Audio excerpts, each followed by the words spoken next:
ভাইয়া আমি এখন কোনো মতো বায়োলজিটা পড়ি, দেন হচ্ছে আমি এডমিশনের সময় গিয়ে কোপায় দিব, ভালো মতো পড়বো। এটা পসিবল হয় না, তখন অনেক টাফ। তুমি তখন দেখবে যে আরো তোমার অনেক সাবজেক্ট যুক্ত হবে, তখন এগুলা পড়তে গিয়ে তুমি এটা টাইম পাবা না। প্রথম কথা হচ্ছে, যদি মেডিকেল টার্গেট থাকে একাডেমিক থেকে প্রিপারেশন নাও। আমি সবসময় স্টুডেন্টদেরকে একটা কথা বলি, যারা মেডিকেল প্রিপারেশন নিবে একাডেমিক থেকে তোমার মেডিকেল প্রিপারেশন শেষ, একাডেমিক দিয়ে চান্স পাবা, ঠিক আছে, যদি তুমি পড়তে পারো। তোমার যে বোর্ড পরীক্ষা দাও সেখানে এমসিকিউ থাকে না, 25টা করে এমসিকিউ থাকে না, তুমি সেই 25টা এমসিকিউ এর প্রিপারেশন না, আমি এটাই বলি, তুমি ওই 25টা এমসিকিউ এর প্রিপারেশন না, তুমি এমন ভাবে প্রিপারেশন নিজেকে প্রিপেয়ার করো যেন তুমি এই 25-এ 25 কারেক্ট করো। তুমি যদি ওই 25-এ 25 কারেক্ট করার মতো প্রিপারেশন নিতে পারো, তোমার মেডিকেলের চান্স নিশ্চিত, আমি বলে দিতে পারবো, ঠিক আছে। এখন কথা হচ্ছে ভাই, তাহলে বোর্ড পরীক্ষায় যেরকম এমসিকিউ হয় মেডিকেল কি সেরকম এমসিকিউ হয়? হ্যাঁ, অনেকাংশে সেরকম এমসিকিউ হয়, শুধুমাত্রই তোমাদের উচ্চতর দক্ষতার যে উদ্দীপক যেগুলো থাকে ওইগুলো থাকে না, ঠিক আছে। আর প্রায় ম্যাক্সিমাম এমসিকিউ আছে তারা সহজ হয়, বুঝতে পেরেছো? কারণ কি, আমি যদি বলি তোমাদের ফিজিক্স এবং কেমিস্ট্রির ক্ষেত্রে দেখবা এই বোর্ড পরীক্ষার এমসিকিউ গুলো থেকে অনেক এমসিকিউ একদম হুবহু কিন্তু পরীক্ষায় উঠায় দেয়, প্রত্যেক মেডিকেল ভর্তি পরীক্ষা ওইরকম আসে, ঠিক আছে। এটা যদিও আমরা চাই না, এরকম প্রশ্ন দিয়ে একটু তোমাদের একটু ক্রিয়েটিভ ভাবে কঠিন প্রশ্ন দিয়ে এটাও আমরা চাই, কিন্তু ওইগুলো থেকে প্রতি বছর কিন্তু পরীক্ষা প্রশ্ন আসে। যাই হোক, এখন ওই তোমাদের বোর্ড পরীক্ষার প্রশ্নগুলোর মতে পরীক্ষা কিন্তু পরীক্ষা আসবে এবং ওইগুলোর প্যাটার্নে আসবে। এই জন্য আমি তোমাদেরকে বলি, যারা হচ্ছে মেডিকেল আসলেই টার্গেট, ঠিক আছে, শুধু স্বপ্নে দেখ এই মানে ভাবলে হবে না যে আমি মেডিকেলে পড়বো বা আমি মেডিকেলের দিকে যাব। তোমাকে আসলে ওই অনুযায়ী পরিশ্রম করতে হবে এবং সেইভাবে পড়তে হবে, ঠিক আছে। তাহলে বায়োলজির কিভাবে আমাদের পড়া উচিত, একটা চ্যাপ্টার যখন আমরা শুরু করব আমাদের কিভাবে পড়া উচিত।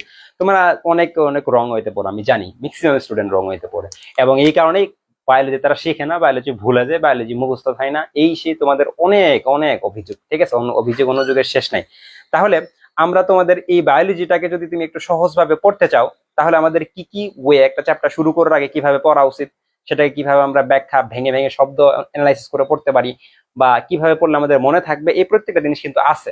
একটা শব্দ তুমি পড়বা, সেটা বেসিক অ্যানালাইসিস যদি করতে পারো তুমি, সেটা কই থেকে উৎপত্তি হলো যদি তুমি সেটা মানে ভাঙতে পারো, এবং অনেক কাজ দেখবা বায়োলজিতে অনেক এক্সাম্পল আছে, অনেক কাজ আছে, এগুলো একটু ট্রিকি ওয়েতে মনে রাখা যায়। আরেকটা সমস্যা যে সংখ্যা থাকে অনেক ভাই, দৈর্ঘ্য থাকে, এই থাকে, এগুলো মনে থাকে, এগুলো একটু ট্রিকি দিয়ে পড়া যায়, সব কিন্তু মুখস্থ করা জিনিস না।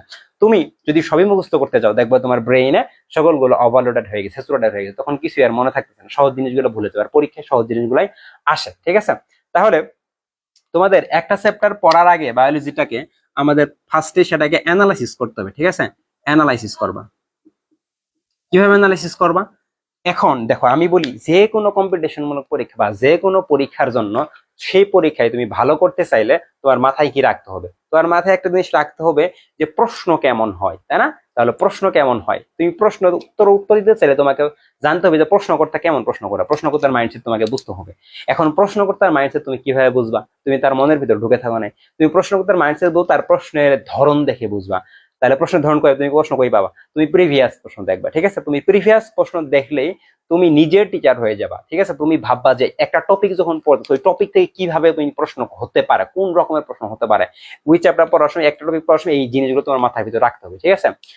এখন আসো কি কি ট্রিক্স দিয়ে আমরা পড়তে পারি, কি কি ট্রিক্স দিয়ে পড়তে পারি। এখন তোমাদেরকে একটা জিনিস আমি শেখাই, হ্যাঁ, একটা জিনিস আমি একটু তোমাদেরকে দেখাই দিই। ধরো আমরা,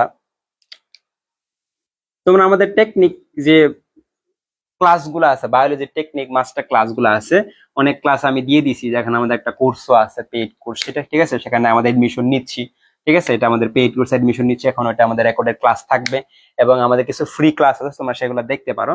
দেখো, আমি যদি তোমাদেরকে কিছু জিনিস বলি, তোমাদের পরিপাক এবং শোষণের একটা চ্যাপ্টার আছে, জানো, পরিপাক এবং শোষণ, এটা অনেকেই পড়ছো, ঠিক আছে, যারা 26 ব্যাচ আছো তোমরাও পড়ে ফেলছো, এবং যারা 27 তারা হয়তো অন্য কেউ শুরু করছে, চ্যাপ্টারটা খুবই মজার চ্যাপ্টার, তাই না?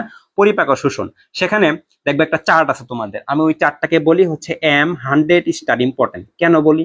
আমি যখন বায়োলজি পড়াই, ঠিক আছে, তখন আমি অ্যানালিসিস করে দিয়ে পড়াই। কিছু কিছু টপিক আছে যেখানে লিখে দিই M100 এস্টিমেট। ভাই M100 মানে কি?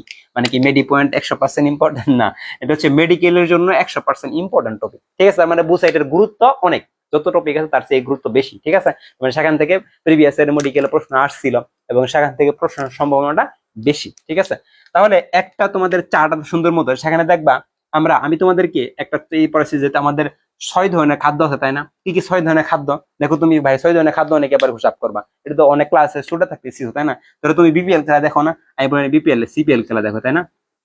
এরপরে দেখো যারা অনেকে আছে বড় লোক মানুষ, তারা কি বিএমডাব্লিউ গাড়িতে ঘুরে, তাই না? আমার তো বিএমডাব্লিউ গাড়ি নেই, আমি গরিব মানুষ, আমি কি দিয়ে ঘুরি? আমি ঘুরি ভিএমডাব্লিউ গাড়িতে, ঠিক আছে। কি দিয়ে ঘুরি? ভিএমডাব্লিউ করে, ঠিক আছে। এই 6টাই হচ্ছে আমাদের সুষম খাবার, ঠিক আছে। এই 6টা সুষম খাদ্যের মানে মেইন উপাদান, 6টা উপাদান, তাই না? খাদ্যের 6টা উপাদানের ভিতরে এই যে এখানে 3টা উপাদান সিপিএল লিখছি, এখানে ভিএমডাব্লিউ লিখছি, ঠিক আছে। সিপিএল বলতে আমি কি বলছেন ভাই? সিপিএল মানে কি লিখ? প্রিমিয়ার লিখ না। সিতে হচ্ছে কার্বোহাইড্রেট, প্রিতে হচ্ছে প্রোটিন, এলতে হচ্ছে লিপিড, ঠিক আছে। এই 3টা হচ্ছে জটিল খাবার। কি খাবার বলো তো? জটিল খাবার, তাই না? তাহলে জটিল খাবার জিনিস, এই যে আমরা নর্মালি যে আমাদের শাকসবজি, ভাত, মাংস, এগুলো তো আমরা নর্মালি কাঁচা খাইতে পারি না।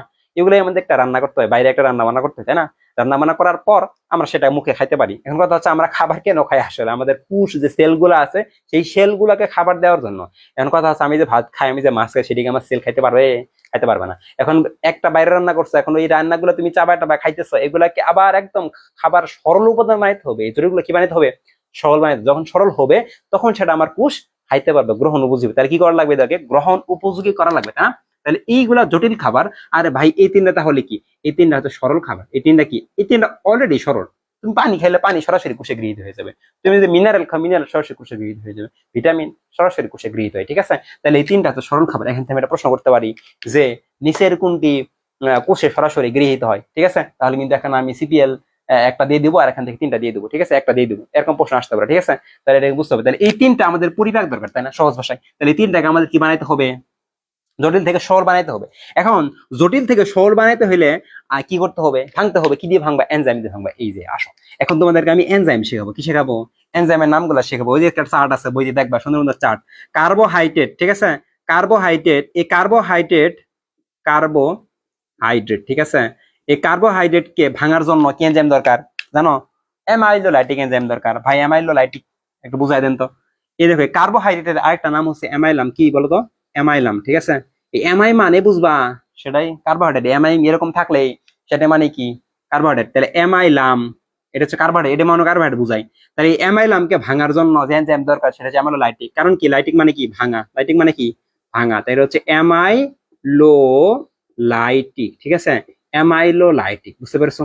তাহলে এই লাইটিক মানে হচ্ছে ভাঙা, আর অ্যামাইলাম মানে কি? কার্বোহাইড্রেট। তাহলে এদেরকে ভাঙার জন্য যে এনজাইম গুলো দরকার সেটা অ্যামাইলোলাইটিক এনজাইম। এখন এই কার্বোহাইড্রেটকে ভেঙে আমি যে সরল উপাদানটা পাবো, এটা ছিল জটিল, এখান থেকে যে সরল জিনিসটা পাবো, এই সরল জিনিসটার নাম হচ্ছে কি বলতো? গ্লুকোজ। এটা কি? গ্লুকোজ, ঠিক আছে। এটা হচ্ছে গ্লুকোজ। তাহলে সরল উপাদান কোষ খাইতে পারে কোনটা? গ্লুকোজ। যেমন তুমি যদি ইনস্ট্যান্ট এনার্জি দরকার, কি খাও? এক গ্লুকোজ নিয়ে সে খেয়ে ফেলো, ঠিক আছে। অথবা একটা পেশেন্ট সে যখন মুখে খাইতে পারে, তখন আমরা কি করে দেই? নর্মাল স্যালাইন দেই, সেখানে কি আছে? গ্লুকোজ আছে, তাই না? সরাসরি কোষে গৃহীত হয়ে যায়। আচ্ছা, ইনস্ট্যান্ট এনার্জি পাওয়ার ক্ষেত্রে তাহলে এটা হচ্ছে আমাদের গ্লুকোজ হইলো। এখন কথা হচ্ছে গ্লুকোজ কেমনি হবে? এই জটিল খাবারটা কি এমনি গ্লুকোজ হবে না? একে পরিপাক করতে হবে। এখন পরিপাক করার জন্য এই যে আমাদের কি লাগবে? এনজাইম লাগবে। এখানে তোমাদের শেখাবো। ওই চার্টে দেখবা অনেকগুলো এনজাইমের নাম দেওয়া আছে। Amylolytic enzyme.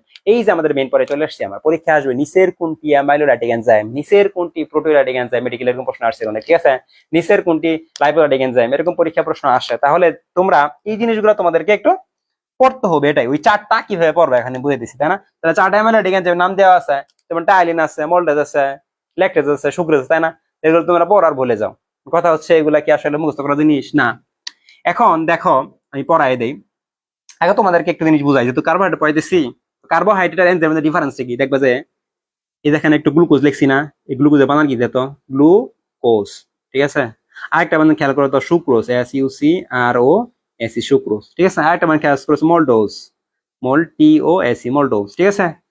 দেখো তো এখানে একটা জিনিস কমন আছে না? এদের শেষে কি আছে দেখো তো? এদের শেষে আছে OAC, কি আছে? OAC। তাহলে OAC থাকলে সেটা হচ্ছে কি? কার্বোহাইড্রেট। সেটা কি? কার্বোহাইড্রেট, ঠিক আছে, কার্বোহাইড্রেট। এখন এই কার্বোহাইড্রেটকে এখন এই যে গ্লুকোজ, সুক্রোজ, এগুলা, এই গ্লুকোজটা হচ্ছে একটা সরল মনোস্যাকারাইড, কিন্তু এই সুক্রোজ আর ল্যাকটোজ এগুলো কিন্তু মনোস্যাকারাইড না। সুক্রোজ কি একটা ডাইস্যাকারাইড, তাহলে একে ভাঙতে হবে। এখন দেখবা এই সুক্রোজকে ভাঙার জন্য একটা এনজাইম আছে, তার নাম হচ্ছে সুক্রেস। এর নাম কি? সুক্রেস। আর যে মল্টোজ হচ্ছে মল্টেজ, ঠিক আছে। মল্টেজ, TAC, হ্যাঁ। তাহলে এদের শেষে দেখো এস, আর একটা আছে অ্যামাইলেস, এটা একটা এনজাইম, তাই না? অ্যামাইলেস। এদের শেষে কি আছে? AAC, ঠিক আছে। তাহলে AAC থাকলে সেটা হচ্ছে কি? এনজাইম। এই এনজাইম বুঝাই যায় এই সুক্রেস এনজাইম কাকে ভাঙবে? সুক্রোজকে ভাঙবে। মল্টেজ কাকে ভাঙবে? মল্টোজকে ভাঙবে, ঠিক আছে। অ্যামাইলেস কাকে ভাঙবে? কার্বোহাইড্রেটকে ভাঙবে। বুঝাই যায়, কারণ অ্যামাইলামকে ভাঙবে পড়াই দিছি। তাহলে এই নামগুলা কিন্তু নাম থেকে আমরা বুঝতে পারতেছি। অনেকে এগুলো মুখস্থ করতে যাও, যারা 26 বেস আছো বা 27 বেস আছো, শুরুতে পড়তে গেলে ভাই একদম মুখস্থ করতে হয়, ঠিক আছে।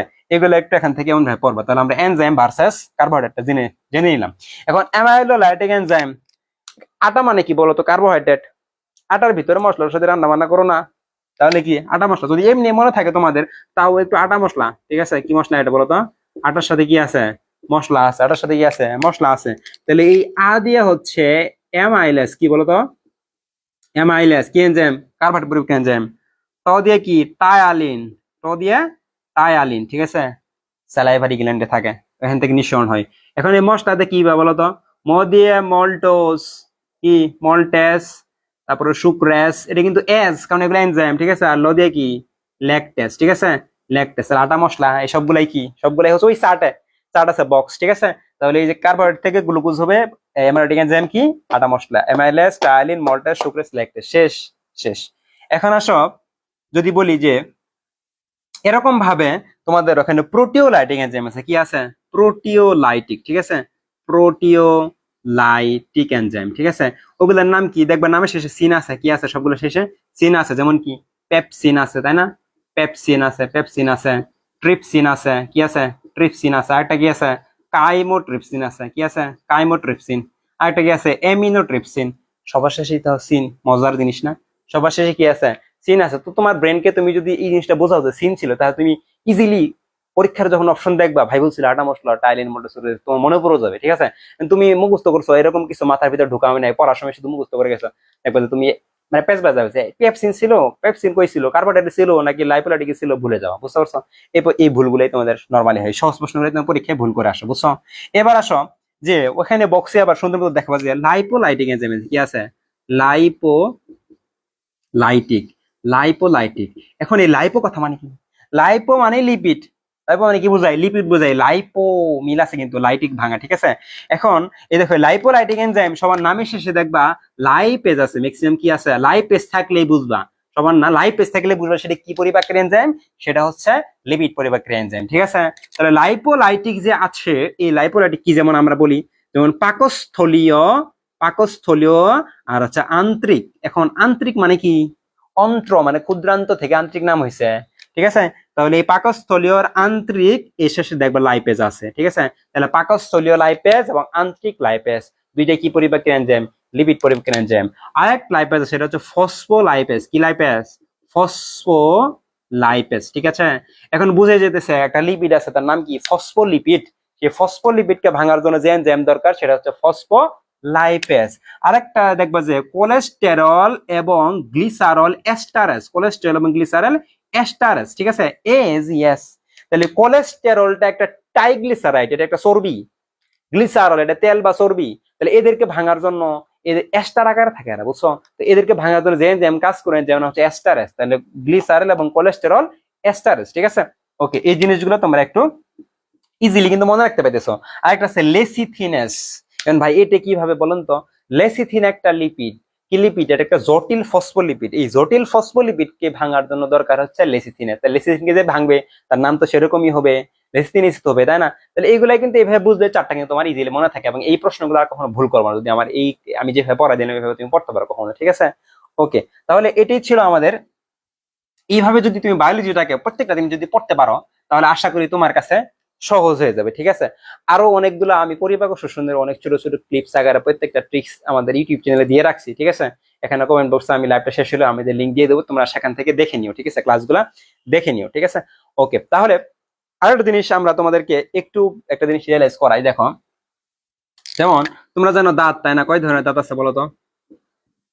4 ধরনের দাঁত আছে। এবং মানুষের দাঁত হচ্ছে ডাইফাডন্ট প্রকৃতির। কোন প্রকৃতির? ডাইফাডন্ট, ঠিক আছে? ডাইফাডন্ট প্রকৃতির।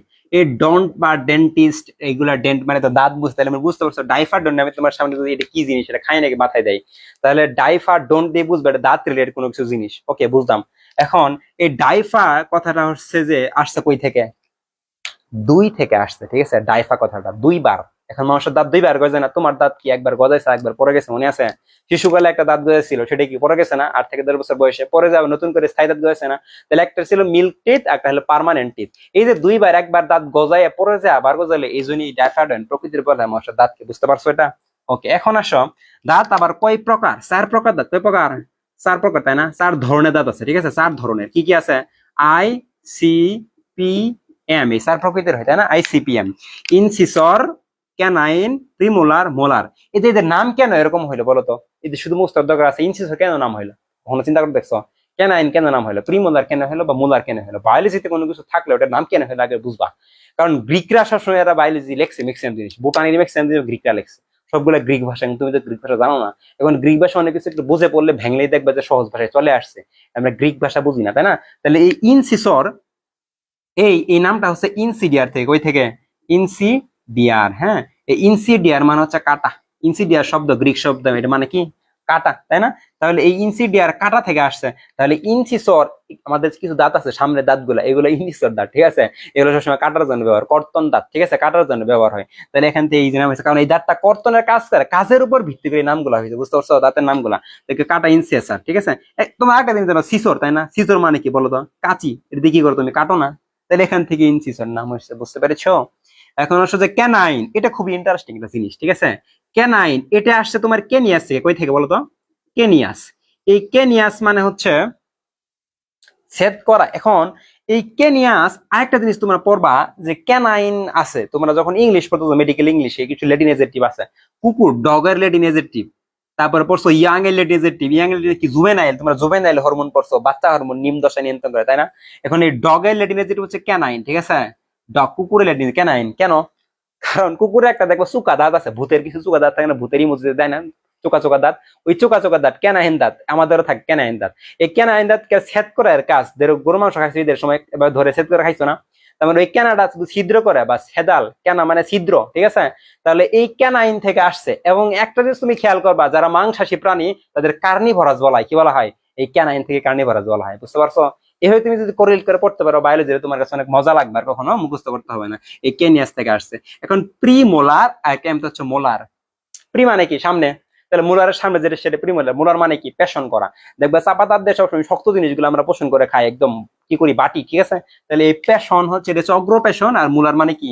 পেশন দাঁত, বুঝতে পেরেছো? তাহলে এইগুলা হচ্ছে দাঁতের এই নামকরণের ব্যাখ্যা, ঠিক আছে? এখন তোমরা সংকেতটা জানো কিভাবে? বাচ্চাদের একটা, বাচ্চাদের প্রিমোলার দাঁত থাকে না, ঠিক আছে? বয়স্কদের, বাচ্চাদের থেকে 20টা, বয়স্কদের থাকে কয়টা? 32টা, ঠিক আছে? এখন এটাতেও একটা চিত্র দিয়ে পড়বা তোমরা সুন্দর মতো। এটা উপরের পাটি, এটা একটু মিশিয়ে দিই, হ্যাঁ?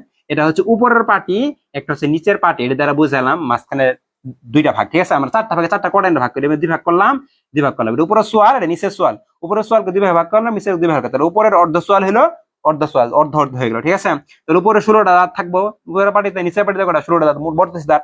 এই 16কে আবার দুই ভাগ করলাম, তাহলে এই পাশে 8টা, এই পাশে 8টা, এই পাশে 8টা, এই পাশে 8টা, 4টা কত হয়? 32 হয়, তাই না? এই 8টাকে আমি ভাগ করি এইভাবে, I2C1P2M3, ঠিক আছে? এটা হচ্ছে বয়স্কদের দন্ত সংখ্যা, ঠিক আছে? I2C1P2M3। এখন তোমাকে যদি বলি, এখানে প্রশ্ন আসবো যে বলো উপরের সোয়ালে মোট কয়টা ক্যানাইন দাঁত থাকে? তাহলে উপরের সোয়াল, এই যে I2C1 কে তুমি দুই দ্বারা গুণ করবা, উপরে অর্ধেক করছে না উপরের সোয়াল, তাহলে কয়টা থাকবে? দুইটা। যদি বলি মোট কয়টা থাকবে, তাহলে কয়টা থাকবো? 4 দ্বারা গুণ করলা আইকে, মানে সি কে, C1 1 গুণন 4, কয়টা থাকবো? 4টা থাকবো মোট, ঠিক আছে? তাহলে যদি বলি উপরের অর্ধ সোয়াল, তাহলে অর্ধ সোয়াল হয়তো I2C1P2M3, এটাই অর্ধ বললে এটাই। শুধু উপরের সোয়াল বললে তাহলে হচ্ছে 2 দ্বারা গুণ করবা, এগুলাকে 2 দ্বারা গুণ। যদি বলে পূর্ণ সোয়াল, একদম পুরো দাঁত করে 4 দ্বারা গুণ করবা, এটা হিসাবে এমনি নিতে পারবা, তাও এটা তুমি মনে রাখতে পারবে, বুঝতে পারছো? এবং এই প্রশ্ন আসতে পারে এইভাবে যে অর্ধ সোয়ালে কয়টা, বা পূর্ণ সোয়ালে কয়টা, উপরের সোয়ালে কয়টা, নিচের সোয়ালে কয়টা, মোট কয়টা, ঠিক আছে? ক্যানাইন দাঁত কয়টা, তারপর ইনসিসর কয়টা, প্রিমোলার কয়টা, এখান থেকে এরকম প্রশ্ন আসতে পারে। তাহলে এইগুলো তোমরা একটু মাথায় রাখবা। এইভাবে কিন্তু তুমি পড়তে পারো, বুঝছো? এই পাশে এইভাবে পড়লে তোমার কাছে ক্লিয়ার হয়ে যাবে, বায়োলজিটা একদম সহজ লাগে। এভাবে প্রত্যেকটা টপিক, ঠিক আছে, তোমার যদি বুঝে পড়ানো যায়, প্রত্যেক টপিক তুমি যদি বুঝে, যারা 26 27 বছর, তোমরা তো কিছু জানো না, ঠিক আছে? 25 বছর অনেক কিছু জানো, তোমরা তো জানো না। তোমরা প্রথমে ক্লাস করো, অনেক কিছু ক্লাস করো, বাট শুরুতে রিডিং করতে যাও, মুখস্থ করতে যাও, এগুলো মুখস্থ হয় না, তখন বায়োলজিটা কঠিন লাগে। বাট তোমরা যদি শুরুতেই যদি এরকম ভালো প্রত্যেকটা জিনিসের ব্যাখ্যা বিশ্লেষণ সহকারে বেসিক ক্লিয়ার করে পড়ো, আশা করি বায়োলজি তোমার কাছে একদম পানি ভাত লাগবে, ঠিক আছে? তো যারা 27 26 আমাদের ওই ফ্রি ক্লাসগুলো দেখতে পারো। আর হচ্ছে আমরা ইনশাল্লাহ আর পরবর্তীতে কিছু ক্লাস নিয়ে আসবো, তোমরা ক্লাসগুলো দেখো, আমাদের ভালো লাগলে আমাদেরকে জানাও, ঠিক আছে? ওকে, তাহলে আমরা আশা করছিলাম আজকে অনেক কিছু পড়াবো, ঠিক আছে? তো ইনশাল্লাহ আমি আবার আসবো, তোমাদেরকে কিছু ক্লাস দিব ইউটিউবে, তোমরা সবাই ইউটিউব চ্যানেলটা ভিজিট করে ইনশাল্লাহ। আর হচ্ছে আজকে এ পর্যন্তই ইনশাল্লাহ। আমি তোমাদের কমেন্ট হয়তো বা করছো অনেকে, আমি দেখার সুযোগ পাই নাই।